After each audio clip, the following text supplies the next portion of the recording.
Vous arrêtiez d'essayer de détourner tout le temps l'attention sur l'essentiel, à savoir le génocide qui est en cours à Gaza. Vous venez vraiment de me dire, alors que je suis en train de vous parler de l'importance de montrer les victimes palestiniennes, tout le monde s'en fout. On les montre. C'est ça que vous venez de me dire? Non, je parlais du site. Moi j'ai compris que vous en foutiez à BFM. Non, Éric Caron, arrêtez de faire la manipulation. Mais non, mais sérieusement, vous... Aymeric Caron démonte la manipulation d'Olivier Truchot et Alain Marchal en plein direct sur BFM TV. Le député de la France Insoumise Aymeric Caron était en duplex sur BFM afin de répondre aux questions des journalistes militants pro-israéliens Olivier Truchot et Alain Marchal. Ces derniers reprochent à Aymeric Caron de ne pas avoir condamné l'intervention de son camarade David Guiraud, qui a qualifié de gros porc le porte-parole de l'occupation israélienne Meir Habib, ou les propos de Rima Hassan, qualifiant Israël de monstruosité. Des questions inutiles qui a provoqué la colère du député LFI Aymeric Caron, qui dénonce une stratégie visant à parler de tout, sauf des massacres de masse de l'occupation israélienne dans la bande de Gaza. Pour autant, Israël n'a jamais exprimé son intention de vouloir éradiquer le peuple palestinien. Les responsables israéliens ont toujours... Aymeric Caron, le terme de génocide que vous utilisez repose sur quoi précisément?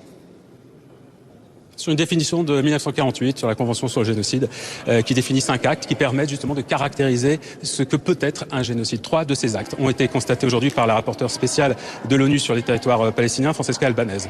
Mais c'est pas ce qu'a retenu le procureur de la Cour pénale internationale. C'est quelqu'un qui me semble, elle est entourée de juristes.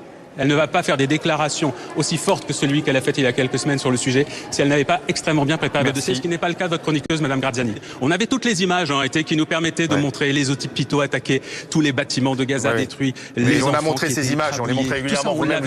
Non, ça n'était pas montré, ça n'a pas été montré sur votre antenne, ça n'a pas été montré. Les images des immeubles détruits, ça n'a pas été montré sur TF1, ça n'a pas été. Oui, peut-être quelques destructions de temps en temps. Vous saviez des études qui ont été faites notamment par le site Arrêt sur Image, qui avait étudié les journaux télévisés en février, qui en avait étudié une cinquantaine.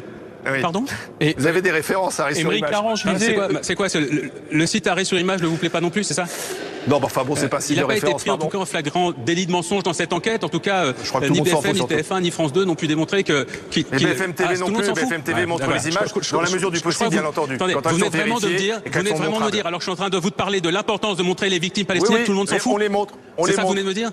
Non, je parlais du site. Moi j'ai compris que vous en foutiez à BFM. Non, Éric Caron, arrêtez de faire la manipulation. Mais non, mais sérieusement, vous venez vraiment de dire tout le monde s'en fout. Je dis simplement, c'est que BFM TV montre les images. Il y a zéro manipulation. J'invite tous les téléspectateurs à aller voir l'enquête d'Arrêt sur Image qui s'intéresse au temps d'antenne consacré aux victimes palestiniennes. Le débat, c'est pas sur Arrêt sur Image, pardon. Est-ce que vous avez été choqué hier, Aymeric Caron, de voir vos collègues Sébastien Delogu et Louis Boyard ensuite sur une scène avec un DJ et danser après ce qui s'était passé à l'Assemblée nationale? Est-ce que c'était bien le moment de faire un peu la fête comme ça après avoir dénoncé les massacres de Gaza? En fait, je m'en fous de votre question.